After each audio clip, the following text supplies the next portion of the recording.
주님의 나를 손잡고 가실 때 우리가 어떤 고난도 등이 이길 수 있잖아요. 들었던 우리 귀한 찬양이지만 어느 때보다도 더 큰 은혜가 임하는 것 같습니다. 귀한 찬양 감사드립니다. 코로나19로 인해서 마음 졸이며 하루하루 살아가는 가운데 일상생활의 패턴이 지금 아주 뒤죽박죽 뛰고 있는 것 같아요. 아니 멈춰졌다 이렇게 표현을 할까요? 참 힘든 시간을 우리 모두 보내고 있습니다. 그런 가운데서도 우리 교회들도 지금 온라인으로 때로는 오프라인으로 우리도 석 주 동안 온라인 예배를 드려왔습니다. 4월 꽃피는 좋은 봄이 왔건만 아직도 우리의 마음은 얼어붙은 동토와 같은 그러한 상황인 것 같습니다. 그래도 의미 있는 주일, 이 종료주일을 맞아 또 성전에 올라와 예배를 드린 우리 귀한 성도들 한 분 한 분 위로부터 주시는 주의 은혜와 사랑과 평강이 함께 하시기를 주의 이름으로 축복합니다. 우리 가슴에 얹고 선포합시다. 하나님께서 나를 사랑하십니다. 나도 하나님을 사랑합니다. 하나님 앞에서 나는 존귀한 자입니다. 내 옆에 있는 분도 존귀한 자입니다. 할렐루야. 오늘 특별히 우리가 종료주일로 하나님 앞에 모였습니다. 형편상 다 같이 평상시 주일처럼 모여서 예배 드렸으면 좋겠지만 이 시간 또 가정에서 또 이렇게 교회 공동체 안에서 우리 믿음의 권속들이 모여 예배를 드리는 가운데 오늘은 특별히 이 종료주일을 맞게 됩니다. 이 종료주일의 기원은 어떻게 시작됐습니까? 구약 스가랴 선지자가 있는데 이 스가랴 선지자가 장차 올 메시아에 대한 예언을 하셨을 때 그 한 부분이 예수님께서 예루살렘에 입성하실 때 세상 왕들처럼 백마를 타고 입성하시는 것이 아니라 겸손하셔서 어린 나귀를 타시고 입성하실 것이다. 구약의 예언에 따라 예수님이 마지막 일주일 여정 속에서 벳박에 있었던 이 어린 나귀를 가져와 타시고 예루살렘을 입성하는 것으로 시작이 되죠. 예수님께서 어린 나귀를 타시고 예루살렘에 입성하고 계셨을 때 길가에 제자들과 많은 무리들이 자기들의 옷을 벗어서 길가에 펴기도 하고 이스라엘에 흔히 있는 종려나무 가지를 꺾어서 양손에 들고 호산나 호산나 다윗의 자손 예수여 만왕의 왕이신 예수님을 환영했다. 요한복음 12장 13절에 보면 기록이 되어 있습니다. 오늘 우리도 종려주일을 맞으면서 이 만왕의 왕으로 오신 예수 그리스도를 환영하며 기쁨으로 하나님께 예배드릴 수 있어야 하겠습니다. 예수님께서는 왜 이 땅에 오셨습니까? 왜 영광의 보좌를 버리시고 이 땅에 오셨습니까? 죄로 죽었던 자들을 살려주시기 위하여, 죄인들을 구원하여 주시기 위하여 육신의 몸을 입고 이 땅에 오셨지요. 사복음서 기자들은 예수님의 공생애의 3년의 생애 중에서도 특별히 일주일을 비중 있게 다루고 있습니다. 일주일 여정이 그만큼 중요하기 때문입니다. 2000년 전 이 한 주간을 말하는 것입니다. 이 2000년의 일주일 중에서도 더 핵심적인 시간은 바로 성금요일이죠. 골고다 해골이라고 하는 곳에 2000년 전 금요일 날 오전 9시에 예수님은 십자가에 달리시고 오후 3시에 운명하시게 됩니다.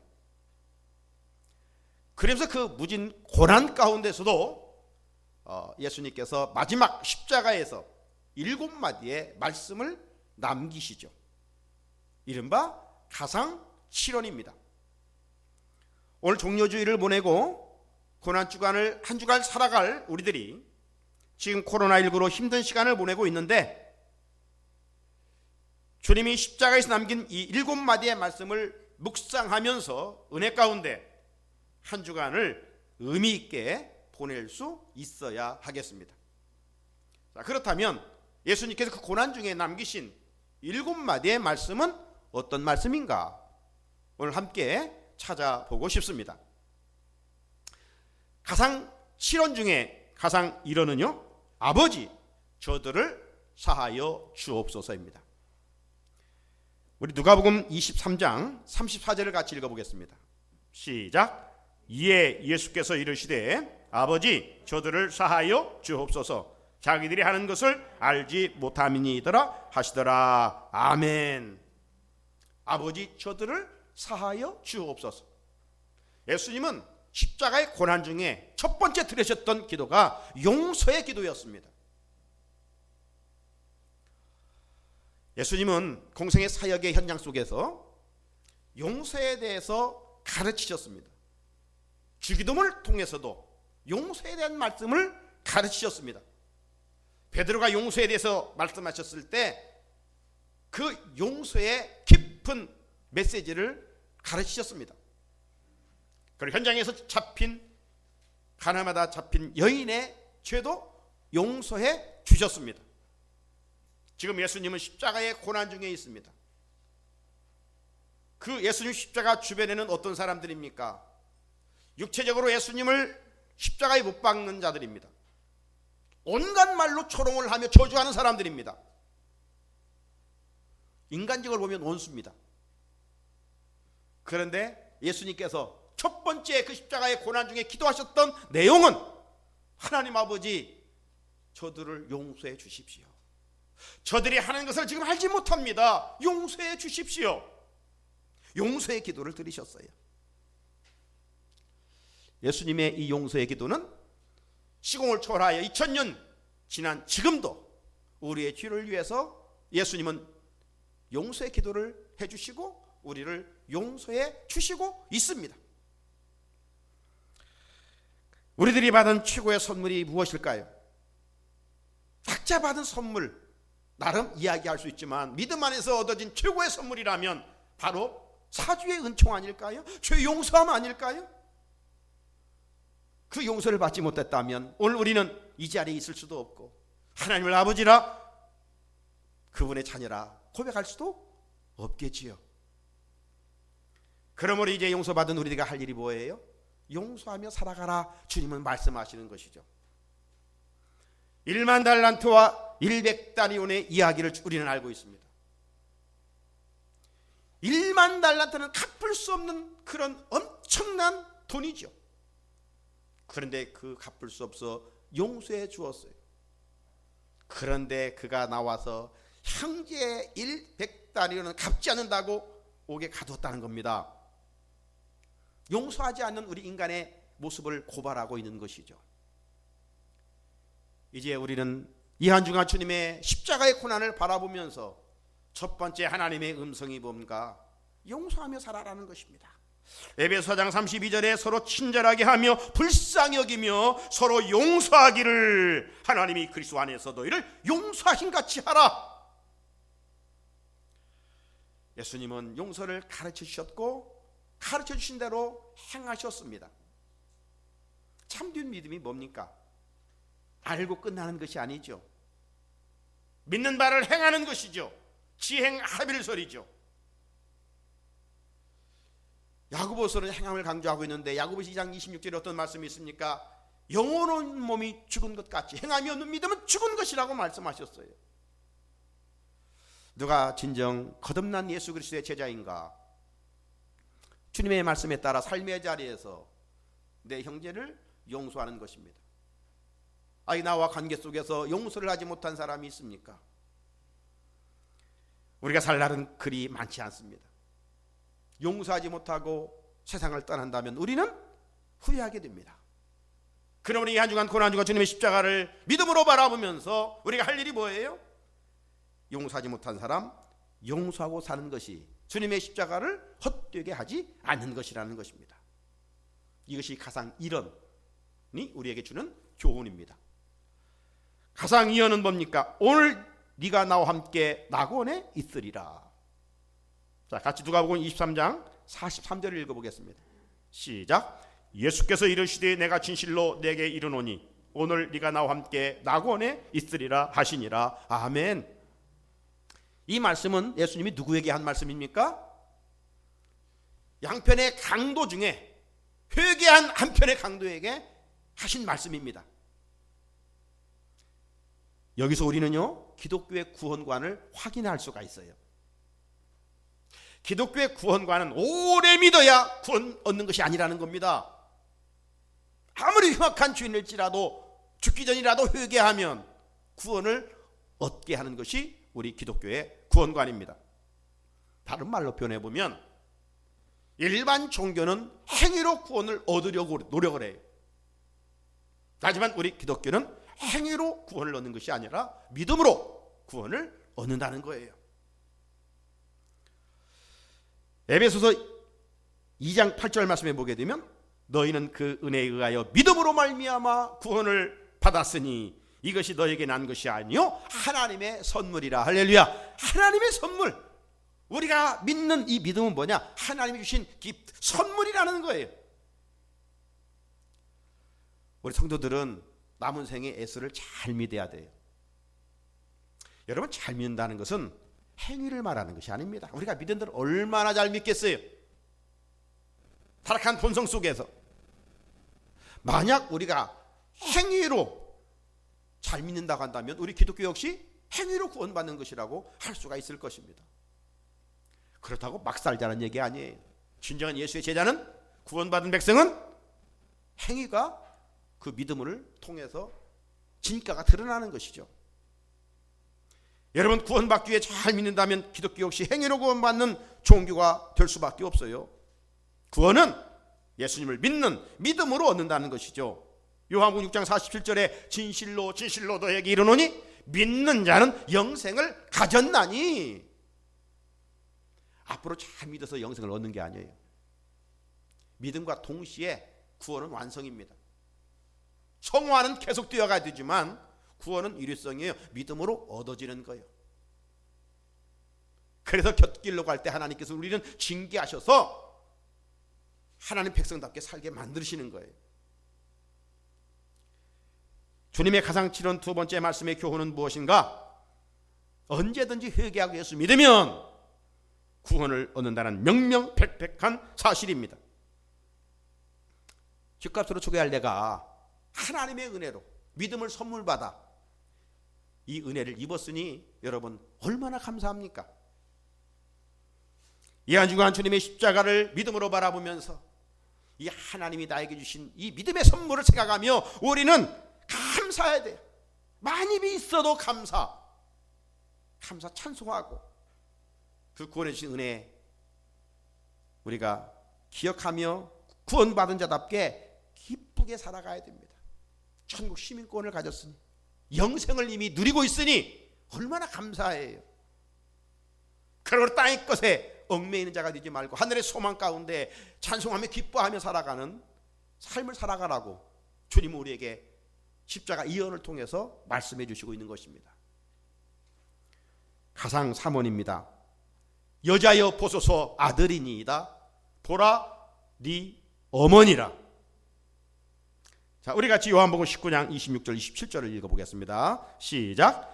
예수께서 자기의 어머니와 사랑하시는 제자가 곁에 서 있는 것을 보시고 자기 어머니에게 말씀하시되 여자여 보소서 아들이니이다 하시고 또 그 제자에게 이르시되 보라 내 어머니라 하신대 그때부터 그 제자가 자기 집에 모시니라. 아멘. 이 세 번째는 두 말씀이 이어지고 있습니다. 첫 번째는 여자여 보소서 아들이니이다. 이 말씀은 누구에게 한 것이죠? 지금 십자가 주변에까지 따라온 육신의 어머니 마리아에게 하신 이야기입니다. 그리고 두 번째 이어지는 말씀은 보라 내 어머니로다. 이 말씀은 12제자 중에 사랑하는 제자 요한에게 하신 말씀입니다. 이 두 말씀 중에 첫 번째, 왜 예수님께서 그 고통 중에 보라 여자여 보소서 아들이니이다 이 말씀을 하셨을까요? 어쩌면 육신의 어머니에게 여자여, 좀 우리 국어사전은 우리 성경으로 보면 좀 버릇없는 같이 말씀하시는 것 같아요. 어머니를 여자요. 그런데 이 헬라어로는 귀나이라는 겁니다. 귀나이. 이것은 최고의 극상 존칭어입니다. 아주 가장 귀하게 부르는 존칭어로 여기에 그렇게 여자여, 내 어머니라는 이런 표현이에요. 왜 이런 표현을 말씀을 하셨는가? 이 땅에 이제 홀로 살아갈 육신의 어머니의 아픈 마음을 생각하면서 아들로서의 그 효도하고 모시고 살아야 될 텐데 그러지 못한 안타까움을 지금 표현하고 있는 것입니다. 그래서 요한에게 홀로 된 어머니를 잘 모실 것을 두 번째 말씀하고 있는 겁니다. 보라 네 어머니라고 말입니다. 기독교는요 효도의 종교입니다. 하나님 십계명을 통해서도 이미 우리가 잘 알고 있는 대로 출애굽기 20장 12절에서 내 부모를 공경하라 그리하면 네 하나님 여호와가 네게 준 땅에서 내 생명이 길리라 말씀하셨습니다. 예수님은 구약 말씀대로 육신의 부모를 그 고난 중에서도 공경하고 있는 모습을 보게 되지 않습니까? 그러므로 주님의 가상 사모니 우리에게 주시는 교훈은 무엇인가? 이 땅에 살아가는 자녀들이 어떤 상황에 있을지라도 육신의 부모를 잘 섬겨야 된다는 것입니다. 부모는 하나님의 대리자입니다. 부모를 업신여기는 자는 결코 하나님을 잘 섬길 수가 없습니다. 어느 종교는 돌아가신 후에 잘 섬기려고 하는데 그건 잘못된 거예요. 우리 기독교 효도가는 살아 계실 때 최선을 다하여 육신의 부모를 섬기라는 거예요. 그런 하나님께서 그런 자녀들에게 복의 복을 약속하셨어요. 한 주간도 주님의 십자가를 믿음으로 바라보면서 하나님의 은혜, 하나님의 사랑과 더불어 우리 육신의 부모, 육신의 사랑에 보답하지 못한 허물과지를 하나님 앞에서 회개하면서 남은 생에 우리 자녀들이 육신의 부모를, 이 땅의 어르신들을 잘 섬기게 될 때 약속하신 대로 복을 더하시는 하나님의 은혜가 임할 것을 말씀하고 있는 것입니다. 우리 성산의 자녀들이 우리 육신의 부모를 잘 경유함으로 땅에서 잘 되는 복을 누려가게 되기를 주님의 이름으로 축복합니다. 가상 사헌은 엘리 엘리 라마 사박단입니다. 자, 마태복음 27장 46절 읽어볼까요? 시작. 제 9시쯤에 예수께서 크게 소리질러 이르시되 엘리 엘리 라마 사박단이 하시니 이는 곧 나의 하나님 나의 하나님 어찌하여 나를 버리시나이까 하는 뜻이라. 아멘.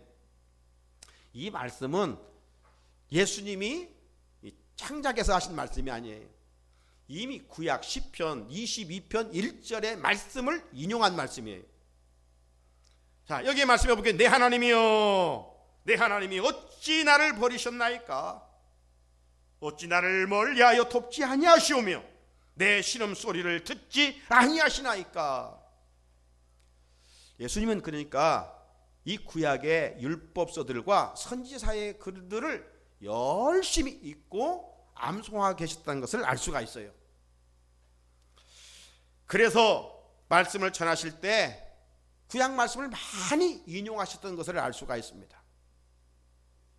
예를 들어서 마귀가 돌로 똑똑이가 되게 하라 했을 때 예수님이 하신 말씀은 뭡니까? 이건 신명기 8장 3절의 말씀을 마태복음 4장 4절에서 하시는데 사람이 떡으로만 살 것이 아니요 하나님에서 나오는 모든 말씀으로 말미암아 살리라. 구약의 말씀을 예수님은 많이 가슴에 품고 있었고 머리에 지식으로 채우고 있었어요. 그래서 적재적소에 이 말씀을 선포하셨던 것이죠. 그런 의미에서 오늘 우리들도 말씀을 부지런히 읽고 묵상하는 것이 능력이고 소망이고 축복이 되는 것입니다. 자, 십자가에서 예수님이 이런 지금 심한 고난을 받고 계셨는데 얼마나 힘들고 아프셨으면 하나님께 이런 기도를 들으셨을까요? 하나님 왜 나를 버리시나이까? 세상은요 고아와 과부를 이면하지만 하나님은 당신의 자녀들을 절대로 이면하지 않으시고 끝까지 돌보십니다. 하나님께서 언제 그 누구를 버리셨습니까? 주님이 언제 그 누구를 버리셨습니까? 자기를 파는 제자 가룟 유다까지 끝까지 사랑하시면서 그의 발을 씻겨주잖아요. 그런데 지금 인류를 주에서 구원하시기 위하여 하나님은 당신의 아들 예수님을 버리고 있어요. 저와 여러분의 죄를 용서하시고 구원하시기 위하여 당신의 독생자를 버리고 계셔요. 그 결과 우리는 죄와 허물을 사함받았어요. 바울은 이 사실을 로마서 5장 21절에서 이렇게 말씀합니다. 하나님이 죄를 알지도 못하신 이를 우리를 대신하여 죄로 삼으신 것은 우리로 하여금 그 안에서 하나님의 의가 되게 하려 하심이라고 말입니다. 사랑하는 우리 성산의 성도 여러분, 예수님은 십자가 여정에서 로마 군병들의 채찍과 또 가시 면류관 그리고 옆구리에 찌르는 창을 통해서 육신의 심한 고난을 받았습니다. 여기서 끝나지 않았습니다. 예수님은 무리들과 로마 군병들로부터 얼굴에 침뱉음과 말로 온갖 조롱을 당하는 정신적인 고난을 받으셨습니다. 육신의 고난, 정신적인 고난만 받은 것이 아니라 나의 하나님 어찌하여 나를 버리시나이까? 이 절규에서 보듯 예수님은 하나님으로부터 영적인 고난까지 지금 당하고 계십니다. 하나님의 아들, 기도 알지도 못하신 예수 그리스도가 왜 이런 심한 고난을 받고 계시는 것일까요? 누구의 죄 때문이 아니라 바로 내 죄값 때문이었습니다. 죄 사슬에 묶여있는 나에게 영원한 자유를 주시기 위하여, 해방을 주시기 위함이었습니다. 로마서 8장 1절은 이렇게 선포하고 있습니다. 그러므로 이제 그리스도 예수 안에 있는 자들에게는 결코 정죄함이 없나니. 우리는 주님으로부터 이 큰 사랑과 은혜를 잊고 살고 있습니다. 이제 이 큰 은혜를 무엇으로 보답할 수 있단 말입니까? 내 주변에 믿지 않은 자들을 주님께 인도함으로 이 사랑에 보답할 수 있어야 합니다. 하나님의 소원은 모든 사람이 구원받기를 원하시기 때문입니다. 가상사헌에서 예수님이 하나님으로부터 버림받은 고난은 죄인들을 구원하기 위했다면, 그 고난을 통해서 내가 이제 구원을 받았으니 하나님의 소원을 이루는 자가 되어야 될진데, 바로 아직도 하나님을 알지 못하고 그의 사랑을 알지 못하는 자들에게 예수 그리스도의 십자가와 부활을 전함으로 죽어가는 영혼들을 살려낼 때 결코 십자가를 헛되게 하지 않을 것입니다. 가상 5어는 내가 목마르다. 자, 요한복음 19장 28절을 같이 읽어보겠습니다. 시작. 그 후에 예수께서 모든 일이 이미 이루어진 줄 아시고 성경을 응하게 하려 하사 이르시되 내가 목마르다 하시니. 아멘. 운동을 많이 하게 되면 몸에 땀이 납니다. 땀이 나면 갈증을 느끼게 되죠. 이제 여름이 돌아오면 이 습한 날씨에 또 우리가 몸에서 땀이 납니다. 그러면 역시 물을 마시고 싶은 이 충동이 있죠. 여러분, 이보다 더 심한 갈증을 느끼는 것은 몸에서 피가 빠져나갈 때입니다. 이전에 이런 나쁜 사람들이 있었어요. 소를 도축하기 전에 소를 팔 때 소에게 상처를 내가지고 소가 피를 흘리면 어떻게 돼요? 이 갈증을 느끼니까 물을 많이 마셔요. 그러면 그 물이 몸에 들어가니까 소의 무게가 더 많이 나가는 것이죠. 한때 이런 뉴스가 있지 않았습니까? 사람이나 동물이나 피가 빠지면, 흘리면 막 심한 갈증을 느끼는 거예요. 예수님의 2000년 전 상황을 한번 거슬러 올라가 보면 예수님은 지금 십자가 상에서만 피를 흘린 것이 아니에요. 빌라도 법정에서부터 가시면류관을 쓰셨잖아요. 그러니 머리에는 계속 피가 흘렀어요. 그리고 십자가에 골고다 가는 여정 속에서 로마 군병들이 납과 동물의 뼈가 달린 채찍으로 때려 갈겼어요. 그러니 등에서 살점이 떼어나가죠. 멜 깁슨의 영화 지저스 크라이스트 영화 있었잖아요. 그 영화가 너무나 잔인해서 미국에서 상영하지 말라고 할 정도로였습니다. 왜냐하면 너무나 잔인하다. 그런데 실제 예수님이 2000년 전 멜 깁슨의 영화 나오는 주인공의 그 형체보다 더 말할 수 없는 고난을 받으셨어요. 그렇기 때문에 십자가형은 아무나 처하는 게 아니에요. 가장 추악한 강도들에게 처하는 무서운 잔인한 형틀입니다. 그런데 예수님이 그렇게 십자가를 지고 가시면서 많은 피를 흘리셨고, 마지막에 십자가 달리시면서 양손과 양발에 못을 박으셨고, 마지막 로마 군병이 죽은 것을 확인하기 위해서 창으로 옆구리를 찌르니 물과 피 한 방울이 남김없이 다 흘렀잖아요. 그러니 예수님이 인성을 가지셨기에, 우리와 같은 사람이시기에 너무 목마른 거예요.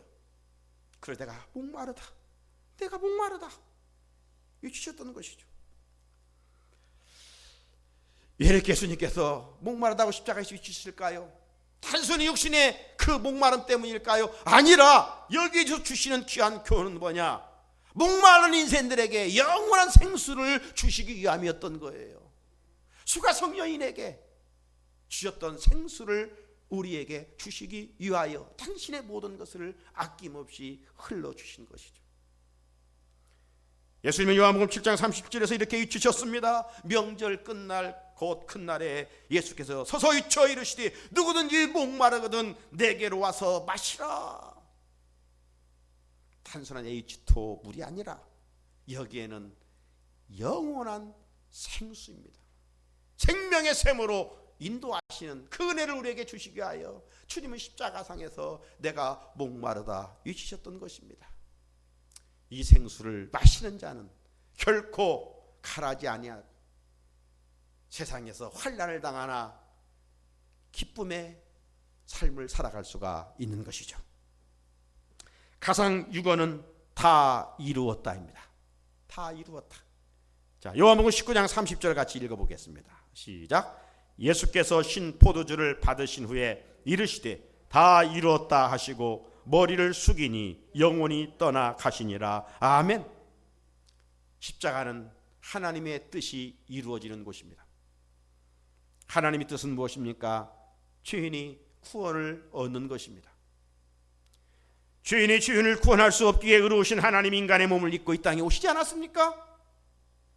그러므로 주님은 겟세마네 동산에서 이미 하나님의 뜻이 십자가이심을 아셨기 때문에 마침내 그 누구도 잊힐 수 없는 위대한 선언을 하게 되신 것입니다. 다 이루었다. 다 이루었다. 사랑하는 성도 여러분, 어느 사람이, 어느 성인이 이렇게 외쳤단 말입니까? 사람은 누구나 죽을 때 아이고 이걸 하지 못해서 저걸 하지 못해서 후회하는 인생이 아닙니까? 하지만 오직 한 분 예수 그리스도만이 오신 목적을 온전히 성취하셨기 때문에 다 이루었다. It is finished. 다 이루었다. 헬라어로 텔레스타이. 다 이루었다. 이 짧은 이침은 예수님만이 인류의 구원자임을 선포한 강력한 메시지였습니다. 이 한 주간 고난 주간을 살아갈 때 삶의 자리에서 순간순간 내 구주 예수를 외치면서 주님이 주신 능력으로 승리할 수 있기를 주의 이름으로 축복합니다. 끝으로 가상 7어는 아버지 내 영혼을 아버지 손에 부탁하나이다. 누가복음 23장 46절을 같이 읽어보겠습니다. 시작. 예수께서 큰 소리로 불러 이르시되 아버지 내 영혼을 아버지 손에 부탁하나이다 하고 이 말씀을 하신 후 숨지으시니라. 아멘. 이 기도는 원래 유대인들이 저녁에 드리는 기도입니다. 예수님께서 숨이 넘어가는 순간 이 기도를 하신 것은 이제 임종을 허락하는 것입니다. 이 기도는 죽음과 더불어 완전한 회복을 말하는 것이에요. 왜? 예수님이 죽으셔야만이 죄인들이 하나님과 회복될 수 있었기 때문입니다. 그래서 성경은 예수님께서 십자가에서 운명하실 때 성전에 놀라운 한 사건이 일어났던 것을 말씀하고 있잖아요. 무엇입니까? 성전 휘장 위로부터 아래로 찢었던 사건입니다. 누가복음 23장 45절에 성소의 휘장이 한가운데가 찢어지더라. 이 성소는 바로 성소와 지성소를 나누고 있었던 휘장입니다. 그런데 이 지성소에는 1년에 한 번 대제사장만이 들어갈 수 있었던 공간입니다.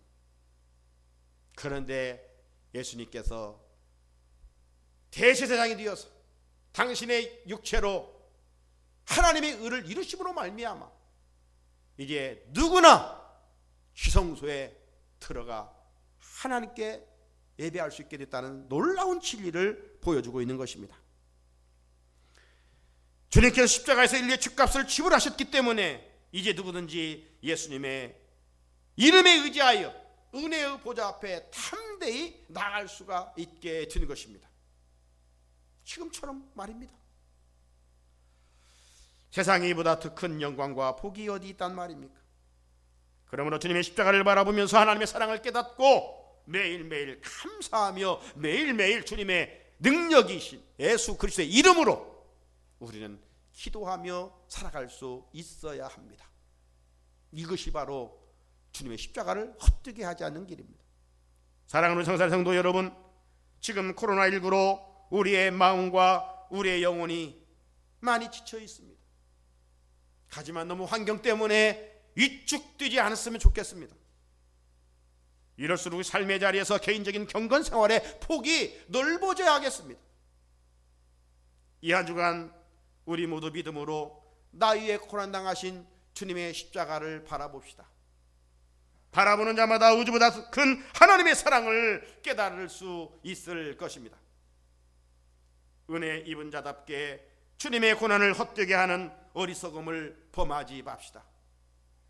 이제 남은 생에 주님의 십자가 사랑에 만분의 일이라도 보다 많은 거룩한 삶을 살아가는 우리 성산의 귀한 성도들이 되시기를 주님의 이름으로 축복합니다. 거룩하신 하나님 아버지,